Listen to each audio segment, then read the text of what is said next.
Good morning. My name is Nachtecal. I'm a reporter in the POLITICO's mobility team covering logistics, and you are watching Politico Live, the live extension of our unbiased journalism. We're here to talk about the Commission's proposal to revise the EU's rules on alternative fuels infrastructure. That's a part of the climate package proposed last year. The aim is to impose mandatory targets for EU countries to build charging and refueling infrastructure. In Council, the debate is very much ongoing, and in Parliament, the work is picking up speed right now. Just this month, political groups submitted their proposals to change the text, so what better time to take a closer look at what they're proposing? We will be getting into that with our speakers in a minute, but first things first, we have some housekeeping remarks. This editorially led POLITICO Spotlight happens within a broader event program titled On the Road to Climate Neutrality, Powering Zero-Emission Vehicles of Shell and Mercedes-Benz. As ever, we want to make our spotlight as interactive as possible, so you can participate by tweeting about it at Live Politico or by asking questions via Slido using the hashtag charging infrastructure. Do make sure to select the room called POLITICO Spotlights. And as ever, we want to know who you are, so make sure to mention your name and the organization you work for. You can already share your thoughts and answer a poll presented by Shell and Mercedes-Benz, asking what is the main barrier for the penetration of EVs in your opinion. Don't hesitate too long. You only have 20 minutes to vote, and we will be getting back and taking a look at the results. Before we get started, we will also hear some opening remarks from Ben van Beurden, the CEO of Shell, and Ola Carinius, the chairman of the board of management of Mercedes-Benz.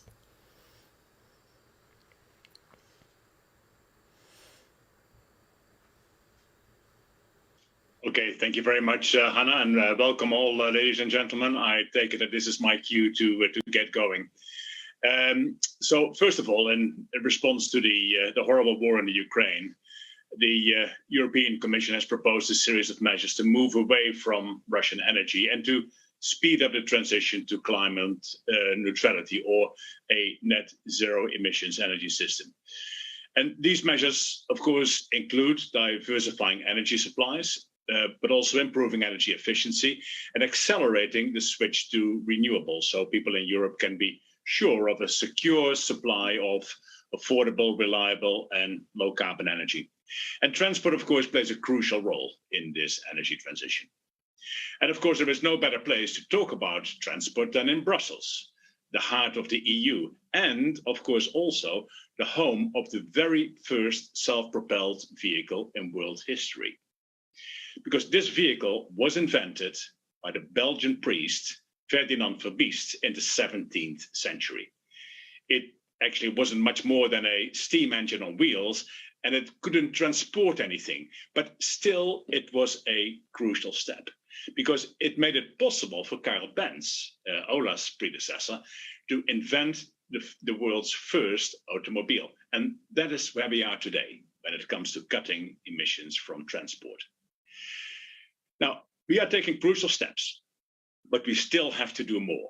And let me back that up with a few numbers here. So in Europe, electric car sales increased by nearly 70% in 2021 to 2.3 million. And about half of that were plug-in hybrids. And in fact, in last December, the sales of electric cars in Europe overtook diesel models for the very first time. So great progress. But for every electric car, more than 3 petrol cars were being sold in Europe as well last year. So yes, we are moving in the right direction, but a lot needs to happen still for the EU to achieve its goal of zero emissions from new passenger cars and vans by 2035. And that goal, of course, then supports the goal of achieving net zero emissions from the entire EU by 2050. Now, I think the private sector has a very important role to play here. It's up to business to offer low carbon products and low carbon services so that their customers can move away from fossil fuels. In fact, helping our customers and their sectors find ways to cut emissions is a crucial part of our Powering Progress strategy, because we want to become a net zero emissions business by 2050. And we want to do that in step with society's progress towards achieving the Paris climate goals. Now, our current business plans might not get us there, so we will have to change and update these plans as we go along. Now, I've mentioned customers twice now, and indeed customers have a vital role to play in our strategy, because this is at the customer end is where the biggest change happens, when people change the type of energy they use, when people switch from vehicles that run on petrol and diesel to electric or hydrogen vehicles. Now, that's of course also why Ola's Mercedes-Benz is offering electric versions of every type of Mercedes car. And it is why Shell is helping to create a comprehensive network of charging points across the EU. So at the moment, we operate almost 90,000 charge points for electric vehicles across the world. And 80% of this 90,000 is actually in Europe. But by 2025, we aim to operate 500,000 chargers globally. And by 2030, 2.5 million chargers. Now, we have long worked in close collaboration with engine manufacturers to develop more efficient fuels and more efficient lubricants. And now we are working together to build the infrastructure that is needed to make the electric car revolution happen as soon as possible. So just like the Commission, Shell believes that sectors that can be electrified need to be electrified. In fact, we very much support the Commission's plan to phase out the internal combustion engine for new cars and vans in 2035. Of course, there are also parts of the transport sector, like heavy duty road freight, that cannot be fully powered by electricity. And that is why we are also working with different companies and their sectors, including Daimler Truck AG, to help create the conditions for a mass market introduction of heavy duty hydrogen trucks across Europe by 2030. And these are crucial steps. But private companies alone cannot shape these markets for electric vehicles and hydrogen trucks.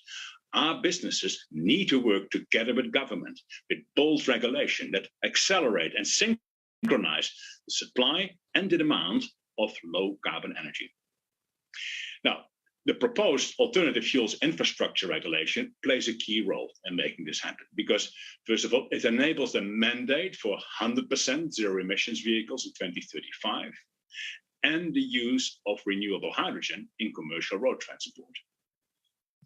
The increased targets in this regulation ensure that member states are going to invest heavily in charging infrastructure across Europe in this decade. And this will help people who are ready to invest in an electric car by providing the comfort of sufficient available charging locations.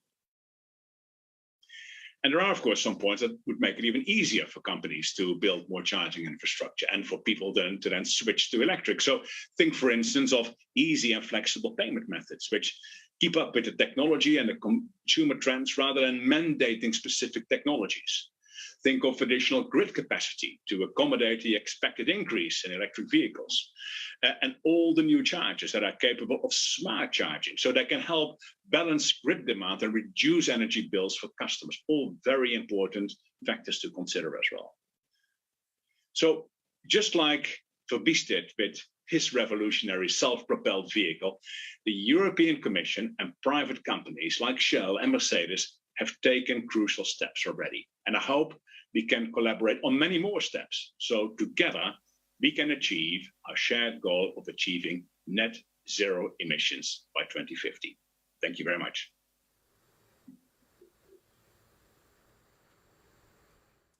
Well, good morning, ladies and gentlemen. Good morning, Ben.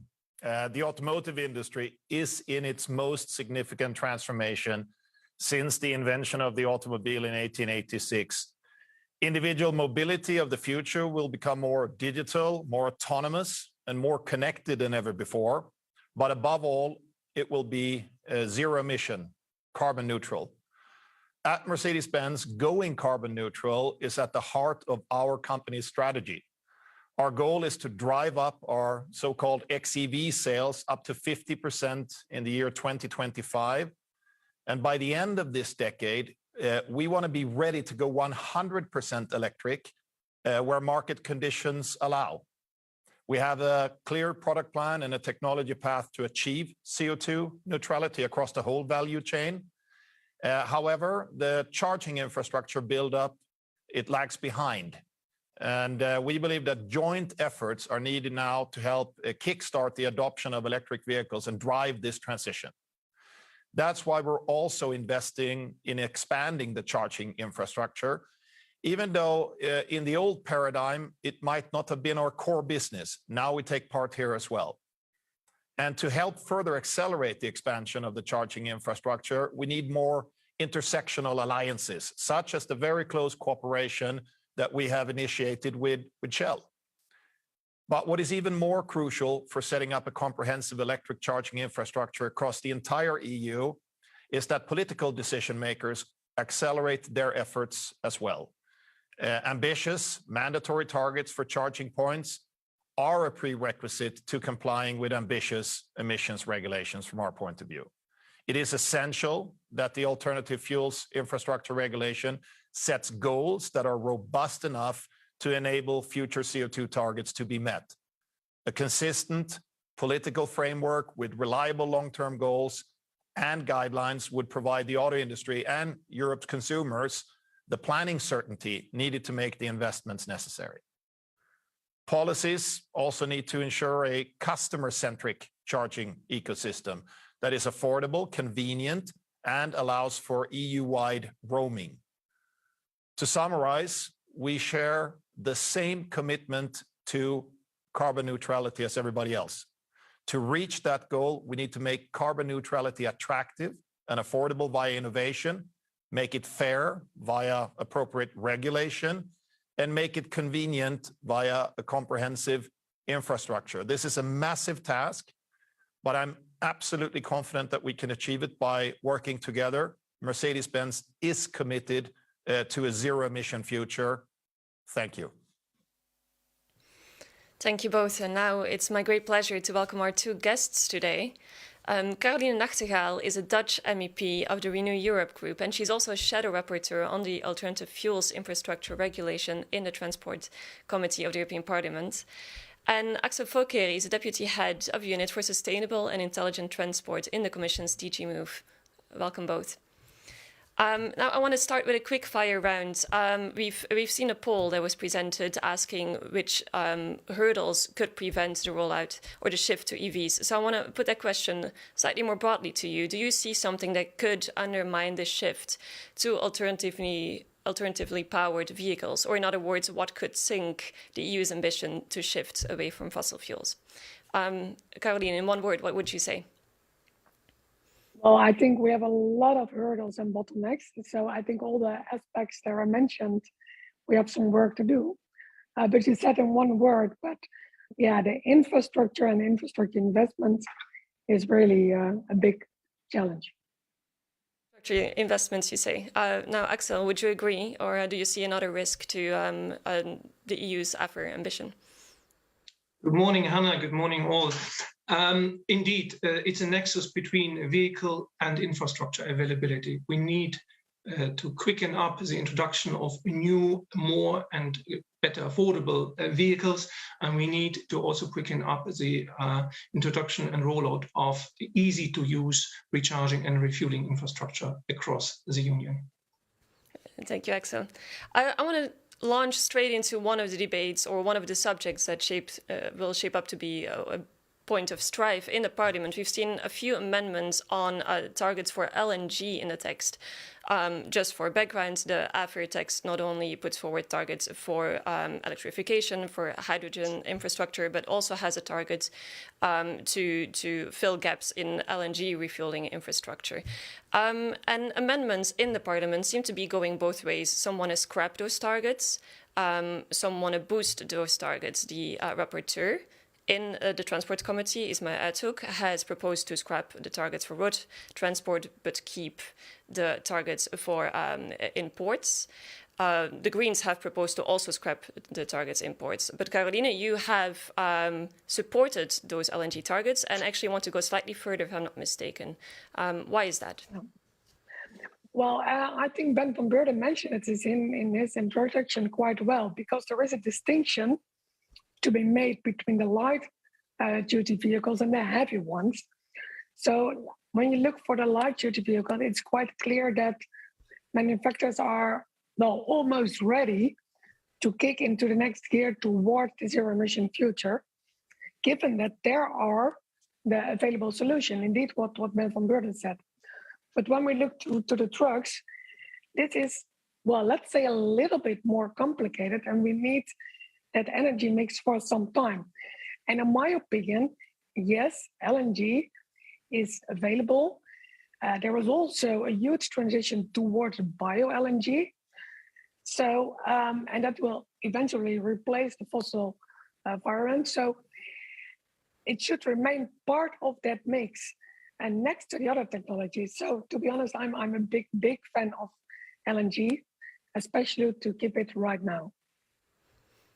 Right. What would you say to concerns that have been voiced by the Greens, also by NGOs, that, for one, the investing in LNG might result in investing basically in a transitional fuel and will result in stranded assets on one side, and that these bio alternatives are not really scalable? Well, to be honest, some people have to come to Rotterdam, my own city. We have the gate terminal at the Rotterdam Maasvlakte. And they show that, well, first of all, in this current situation with the war in Ukraine, they see an enormous amount for LNG questions. So that's relevant as well. And it is quite easy to make the steps toward the bio LNG. So LNG is a transitional fuel, and it's needed because I'm a big fan, and you mentioned the hydrogen part. I'm a big fan of hydrogen as well, but we have to be realistic. For example, the liquid hydrogen fuel points are still not going to exist. The technical requirements are not there. So we have to look at what's realistic at this moment, what's affordable, what's payable, what's available. And we have that taken into account, and that's why I asked to have an energy mix also in this half-year proposal. Thanks. Well, I would like to put this to Axel as well, because, of course, your proposal goes slightly beyond what the Commission proposed. And there was a balancing act here, if I'm not mistaken, Axel. So what do you say of MEP's pushes to have a slightly longer target for LNG? Well, our logic with AFIR is very simple, and it applies to all the alternative fuels that need distinct infrastructure. We need to ensure that there is a minimum sufficiency coverage of the infrastructure so that then market, according to demand and profitability, can further build that network. On LNG, we already have a close and a quite mature network. We kept the old article provision that the member states have to ensure that there is an appropriate number of LNG refueling points for road to ensure that remaining gaps are filled. And these are not that many. And once we have closed that network, there is a fully mature network on which future market demand can draw. In that sense, the question is not so much whether it is, 2030 or 2025. I think we should stick to 2025 to ensure that there is a credible signal that the network is closed. Afterwards, then it is for the market to decide how to continue. Thanks. Now, of course, circumstances have changed dramatically these past few weeks, and we've seen Russia's invasion of Ukraine being raised both by proponents of LNG and by opponents of LNG. So has this shifted the Commission's position at all when it comes to LNG, Axel? Well, we have always been saying, and you see that in the assessment of our sustainable and smart mobility strategy, that gaseous fuels remain an important part of the future fuel mix, and that we have to ensure that in the transition to 2050 climate neutrality, these fuels are adequately decarbonized with the help of biogas. We remain on that commitment and with that pathway, as we have indicated in our sustainable and smart mobility strategy. And of course, the tragedy that we see following the Russian aggression on Ukraine confirms that we'll have to further invest and strengthen our diversification here. And so I see it as a confirmation and need to continue with what we had already proposed under the sustainable and smart mobility strategy. Okay, thank you. Let me now go back to something that Caroline already raised in the previous question, namely the targets to install hydrogen refueling infrastructure along the bloc's main roads. As you already said, Caroline, amendments have gone both ways, just like with LNG. So some want to boost hydrogen infrastructure targets, some think it should be slightly less. You're of the latter category, if I'm not mistaken. Can you explain why you don't back the targets that the Commission proposed? Yes, well, thank you. And I really do foresee a role for hydrogen. In the end, member states are free or have the possibility to install the hydrogen infrastructure if and where they see where it fits. And what Axel also said, that the AFIR provides a minimum and not an optimum. And I think that's very good. So the question is, now the current in the current proposal, whether we needed all of the requirements. And what I said before, when you look to the liquid hydrogen fuel points that do not exist. So maybe it's a little bit too early to set super hard targets already. Thank you. Axel, what Caroline is saying here echoes a lot of the skepticism that me and other people following this debate have heard over recent weeks. What would you, as a representative of the Commission, say to that? Is it too early to be investing in hydrogen? Is that a risk? No, Hannah, it is not too early. To the contrary, I think we need now a very clear and stable political signal that the sufficient minimum refueling infrastructure for hydrogen will be there in 2030 across the TEN-T network, so that also the manufacturers that are at present planning substantive investments also into hydrogen fuel cell electric trucks have the certainty that their trucks, when they get into serious production, will then also find the infrastructure for refueling. Let's be very clear. If we don't send that signal now, then we risk that we lose that investment momentum, and we cannot afford that. We need in the long distance road haulage market both battery electric and fuel cell electric solutions if we want to support the 2030 increased climate ambition. So, and let's not forget, this is a technology where there is a lot of technological ownership in Europe, and we should capitalize on that. Thank you. Caroline, I've noticed that there are many different amendments when it comes to hydrogen, also from within your own group. So would you say it's fair to say that it's more countries, lawmakers, national backgrounds rather than maybe the political groups that are inspiring these pushes for or against hydrogen? Yeah, the point is that when we look to our goal, our end goal, I think we're more or less on the same way. The point is, what will be the transition towards the zero emission, and what type of fuels can play a role in that? And what I really do believe that we have to give the market a role in that as well. And the signals from the market are quite clear that some of this fuel, also hydrogen, they are in a starting or a build-up phase. And what I would like to do is listen to the market and hear from them what's the realistic path towards that zero emission. And that's why I say that LNG can play a big role. I know, of course, that's not zero emission, but it is at this moment affordable, it's available, so it's realistic. I still believe in hydrogen. There are fantastic innovation plans, for example, in my own country, the Netherlands. And when you look to all the market players, they do a very good job.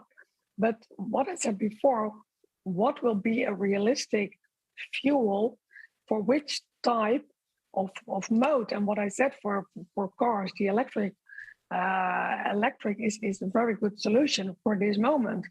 And indeed, maybe for ships and for the bigger trucks, hydrogen will. So my call is listen to the market, what's realistic for now, and put that in the AFIR and give a voice to the market.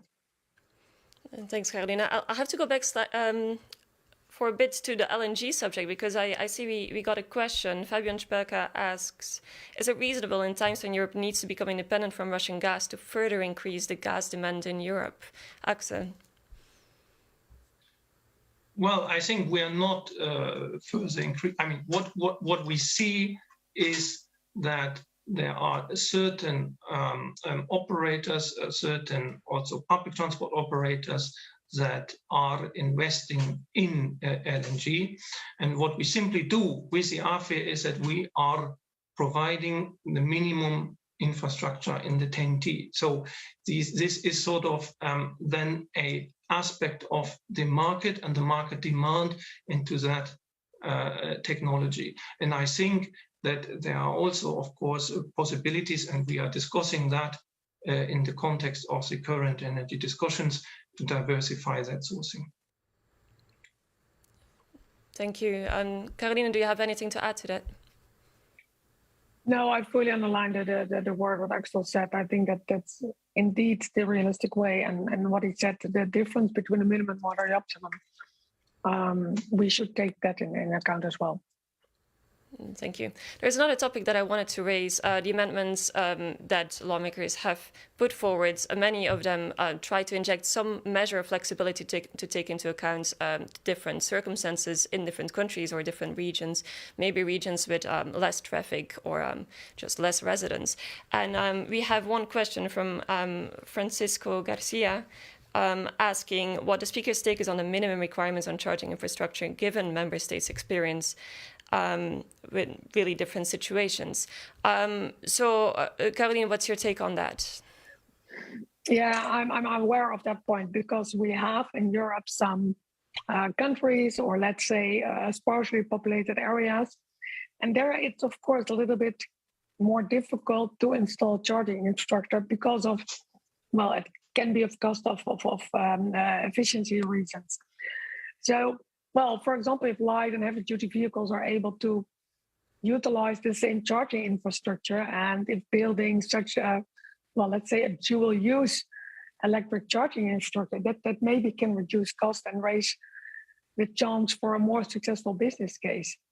Then, of course, counting the deployment of this type of infrastructure for both targets, LGV and IGV. So, however, and that's what I'd like to say as well, it must be clear that this should not affect the overall goal of the regulation, because that's what I embrace in a huge way. So, yes, look to these countries, be aware that countries, for example, like Finland, have a totally other situation than, for example, France or Germany or the Netherlands. So strict limits and also the justification obligations are needed, and hopefully that helps. So create the base also of maybe solidarity with that countries, but we should all still committed to the targets and the goal of the regulation. There's been quite some anger in the European Parliament. I think I can actually call it anger about the lack of teeth in the 2014 version of the alternative fuels infrastructure, back then, directive. So, Axel, how much flexibility is too much flexibility? That's a good question, but I think first of all, so that all our viewers are on the same page, we have to remind about the two types of targets that we have been setting. We have been setting for light-duty electric vehicles a national fleet-based target where member states have to ensure that a certain installed capacity is there per registered electric vehicle. And I think this is a measure which already provides flexibility and pays respect to the different starting points in the member states, because the infrastructure in total will here also be linked to the registered fleet. In addition, we have set forth a different maximum distance-based target for the TEN-T core and comprehensive network for both light and heavy-duty vehicles for recharging and hydrogen refueling infrastructure. And here, some member states have claimed that, in particular for regions with low traffic intensity, etc., there needs to be derogations, either in terms of power reduction or increase of maximum distance. I think we are very ready to discuss that when there is a situation of very low traffic intensity, some derogations could apply, but there should be one rule, and that is a exemption should remain an exemption. Exemption should not become the new rule. So we should ensure that the minimum connectivity in terms of the maximum distance allowed as in our proposal should be maintained. Whereas, of course, we can discuss if there is a need to reduce power requirements, for example, to ensure that in areas where you really have low travel intensity, you don't have the same investment requirements. Okay, thank you very much. I'm afraid that's all we have time for today. So I think it's time to go back to our poll and see what the outcome is. We asked what, in your opinion, is the main barrier to the uptake of EVs, and almost 40% of you said that the sufficient charging infrastructure would be the main barrier. However, almost 30% said vehicle price is also a hurdle. So, there is definitely a split there. Thanks for the debate today. I think it's fair to say that everybody's working towards the same goal, but there is some skepticism and some debate on the best route to get there. Thank you so much, Axel, Caroline, for your time today, and thank you, our audience, for joining us today. Thank you also, Shell and Mercedes-Benz. If you do have any feedback, please send it to us at live@politico.eu, and do check our website for updates on our events, because we have a great events lineup this year. That's the end of this Politico Spotlight. If you cannot get enough of AFIR, however, there are other events to follow. In fact, the next session will start at 9:40. Thank you very much.